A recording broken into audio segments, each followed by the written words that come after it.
our AI office town hall meeting. We are recording the first little bit, this open session part, and then at the end when you go into breakout rooms, those won't be recorded, but we are going to have staff in each one to take down your questions and your thoughts and your ideas as needed. So first, I just want to, Barley and we're calling this Dog Courage. I want to thank you for not just joining us today, but for always being great partners, staff members, volunteers, affiliates with our office.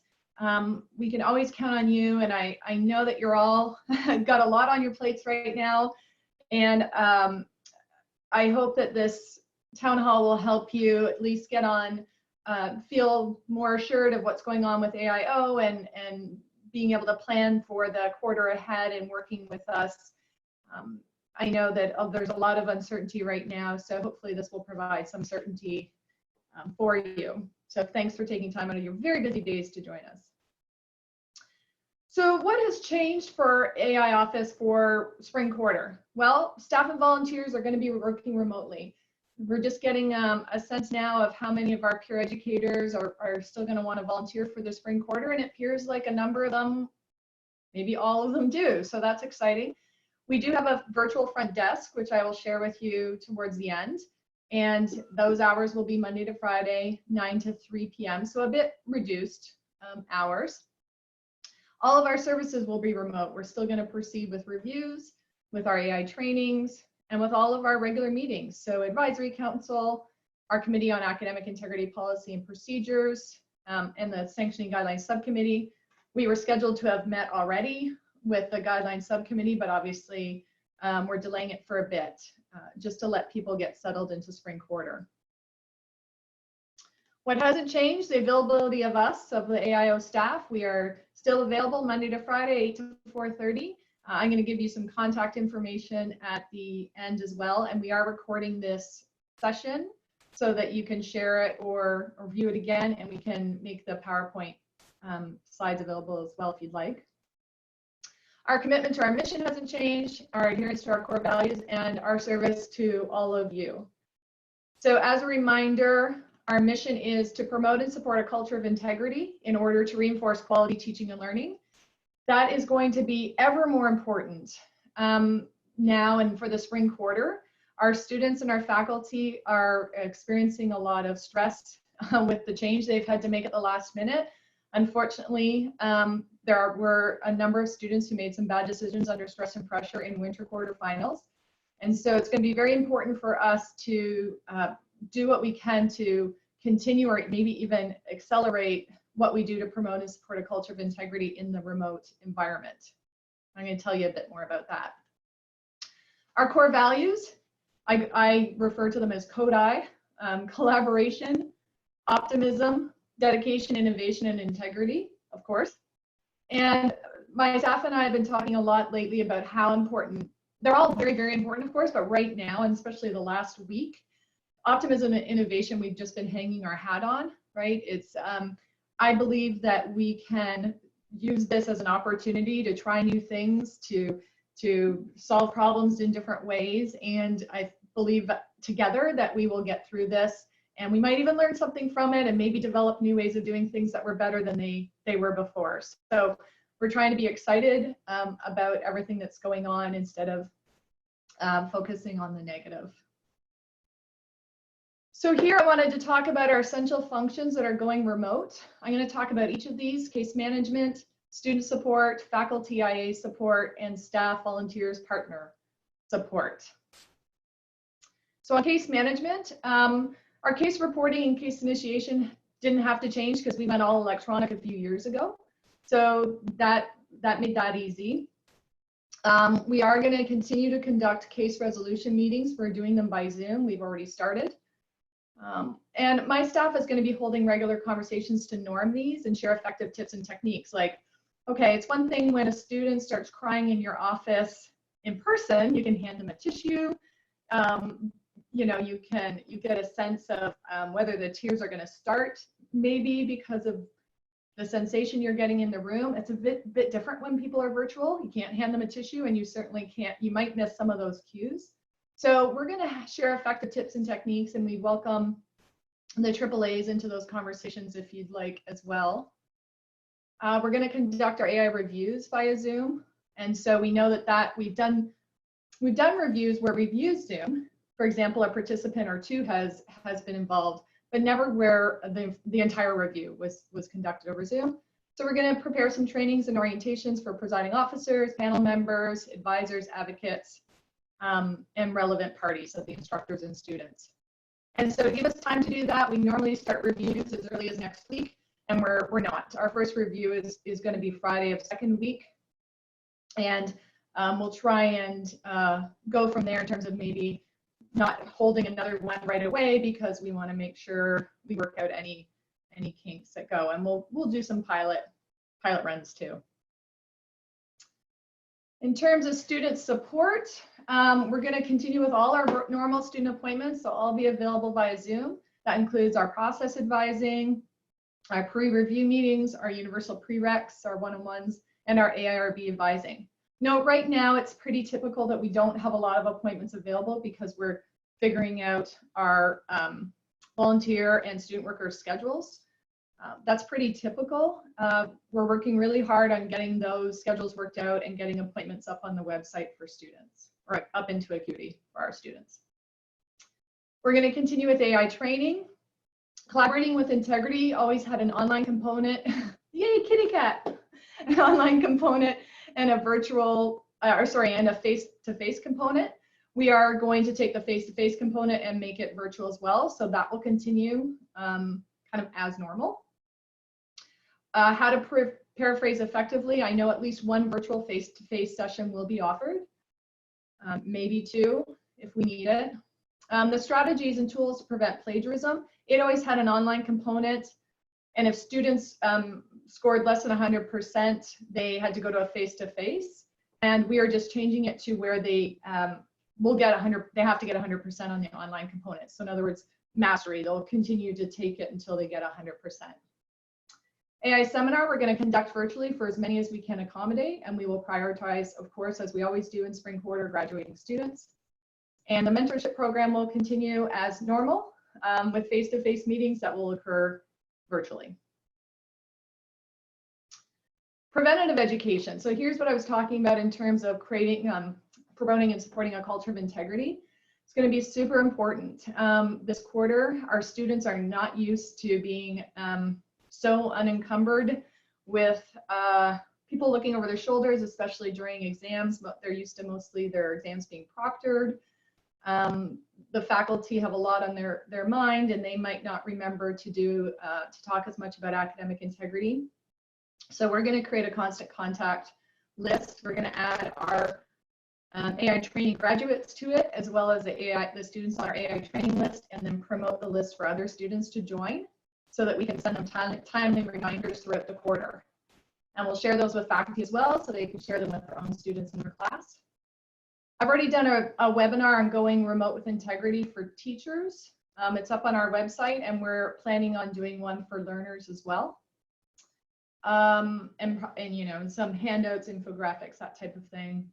Social media. We're extending our Excel with Integrity contest deadline to use that as a good way to reach out to students, and we'll add one or two other contests to engage students in the topic throughout the quarter.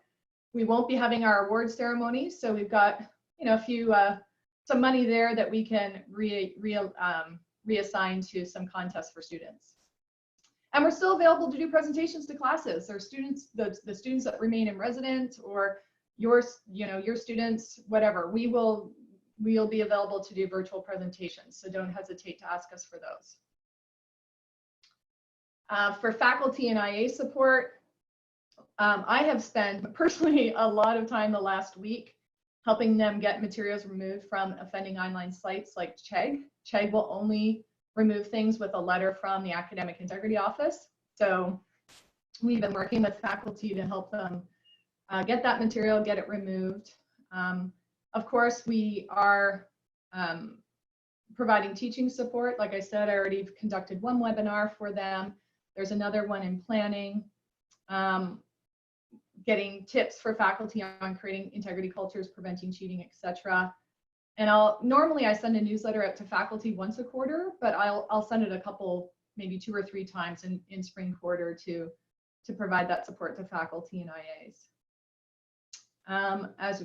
As I said, we're going to continue with virtual AIRB advising, and we are available to continue our proctor pool. I'm going to be checking with the EBC's office next week to make sure that is, there's some questions going around about privacy and proctoring over video and so on, but our proctor pool can be available if the community decides that is appropriate. And finally, staff and volunteers partner support. So we are available via email, Zoom, Skype for Business. We're using Skype for Business a lot just to communicate with each other quick questions that you would normally kind of like walk out your door and walk into somebody else's door to ask. And so we're liking that a lot. We are going to support what you do for the AI office. So if you're wondering, like, how am I going to conduct one-on-ones over Zoom? I'm nervous about doing that. I don't know how to facilitate my small group and seminar over Zoom. Don't worry, we're going to train you, we're going to get you oriented and support you through that transition from face-to-face to virtual.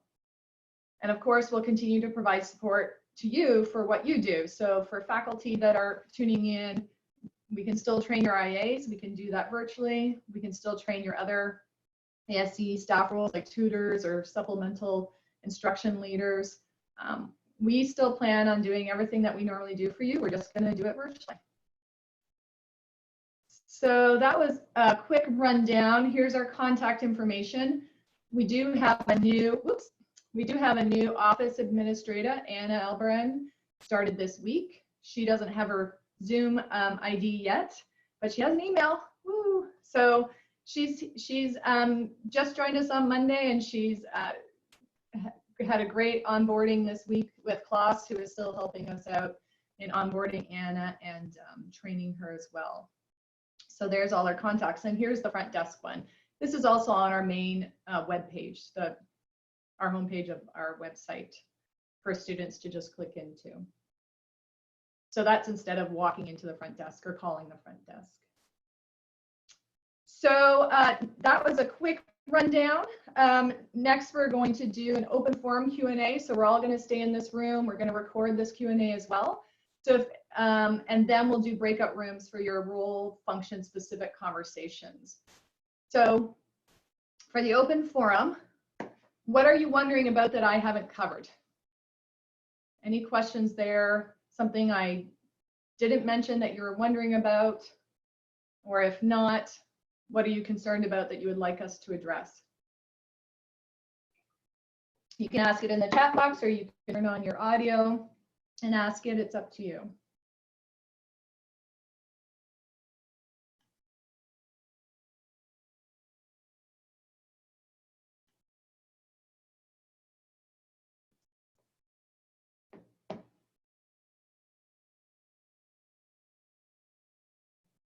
So there's a question in the chat box. What are the different ways in which we anticipate AI violations? It's a great question.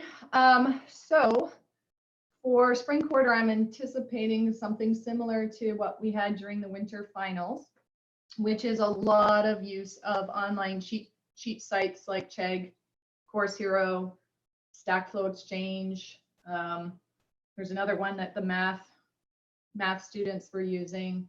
There's so many sites out there where students can just post their questions, where students can take the exam questions and post them and have somebody else answer them. So I expect a lot of that. And then, but you know, normally there's just the same kind of cheating that happens when we're in face-to-face classes will also happen. So cheating on homework, you know, plagiarizing on essays.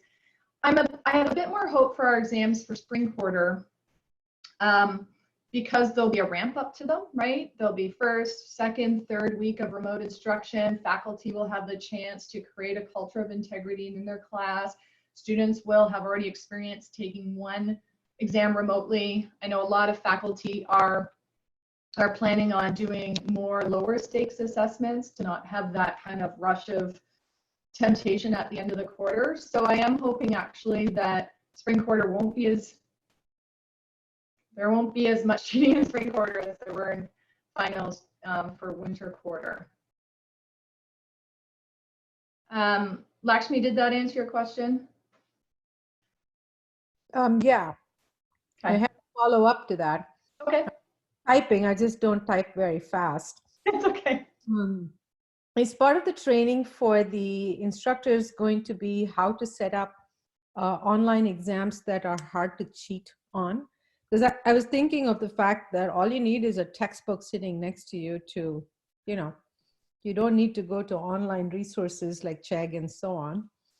If it's an exam that allows you, to go and look at your textbook to get the answers. Yeah, so between us and the Commons, we've been advising faculty on creating the types of assessments that are better for assessing in such an environment and might just be better overall. So less about memorization, more about application and analysis, so higher up Bloom's taxonomy, and open book. But faculty really need to define what open book means, right? So pretty much any question you design, any assignment you design can be answered by somebody else. So it's, again, you can't really design out that kind of cheating, but you can make it less tempting, right? By designing the exam like you were suggesting, Lakshmi, not just using standard questions from the textbook, devising questions that are very related to your particular class, very particular, are open book, but that doesn't mean that you ask somebody else to answer the questions for you. So being clear about that with students. And I would even say, what I tell faculty is also honest collaboration. So if you're saying open books, open notes, does that include talking with other people? And if it does, have students cite all the sources they use for their exam. I use this source, I use this one. That not only helps with integrity, but it helps with students kind of metacognition and building their awareness of how they learn, how they study, how they take tests, where they go for information, getting them to reflect on, was your strategy successful, especially for the first quiz or exam that faculty do to help train students for the next one. So a student might say, no, I didn't study, and because I thought it was open notes, it would be easy, and I spent all my time looking up the answers to questions, and I only finished 3 out of the 15 questions, right? So getting students to reflect on that can be very helpful for building up mastery skills and getting them away from performance orientation, which also leads to cheating. Thank you, that's helpful. I still anticipate that a few instructors who like to lay a groundwork of, okay, this is the fact-based stuff that my students need to know, and that's kind of how the first few quizzes are designed. We'll run into issues here unless there is such a thing like timing of you get 2 minutes or a minute to answer this question, and then it just goes off the screen. So, and I'm just pointing out that there are some technical ways of controlling it, but they can be a total pain in the Well, yeah. So that's the other thing, is we're encouraging faculty to use Canvas and to use the features like you just described in there. I think, it's going to be difficult, right? So we're giving faculty 1 week, to prep for a whole quarter of remote instruction. Faculty members who are having to take their labs totally remote, and then they might have 2 or 3 weeks before their first quiz or exam. So I think I think some will go for the easiest thing to do, and they'll keep their exams exactly the same, and they'll try and use technology. There's ProctorU, there's Examity to Proctor, and there'll be others who have the bandwidth to maybe create new assessments. I think it's going to be a mixed bag. Emily's asking, do all professors know how to proctor online exams effectively? Like, are we using webcams now?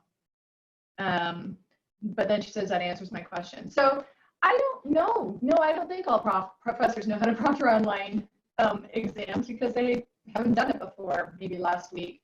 And Emily, you know too, I think from your own experience, that a lot of our faculty and IAs have told us that our proctors have taught them how to proctor in-person exams properly. So I think that we need to help faculty with that as well. There was a faculty member in chemistry who did Zoom proctoring. He didn't need any of our proctors, and he emailed me today. I asked him for input on how his experience went, and he said he'd be happy to get on Zoom with some other faculty and talk about tips and techniques. So we'll probably plan something around that too, where it can just be faculty discussing with each other and getting ideas from each other. There's a lot of crowdsourcing going on right now. It's a bit overwhelming. It's awesome because everybody's chiming in and trying to help, but it's also a bit overwhelming. So I've got it on my list to do, to go through, comb through all of the ideas I'm seeing from other universities on a listserv I'm a part of, and trying to comb through and create something helpful for our faculty. Any other questions for the general room? If not, we could go into our break rooms. Feel free to ask it out loud or on chat. Here's another one on chat. Yes, AS advocates and ARB members will still be available. At least that's what we've planned. We haven't spoken specifically with Alexis, the AVP for advocacy, the Office for Student Advocacy. I'm assuming so, and our advisors will be as well. Any other questions? Sorry, that sort of with the advocates, Tricia, that brings up the question of we may need to find a backwards method for them to be able to communicate with each other while still sort of maintaining their privacy, because right now they write notes to each other, and I don't know how they would do that virtually. So yeah, thanks, Kafili. We'll add that to our list to consider as we're prepping the Zoom stuff for reviews. Oh, great. Amanda said Alexis has confirmed that they are working remotely. Great. Awesome. Okay. Well, let's head into breakout rooms then, Klaus. We can take people's specific questions in there and thoughts and ideas.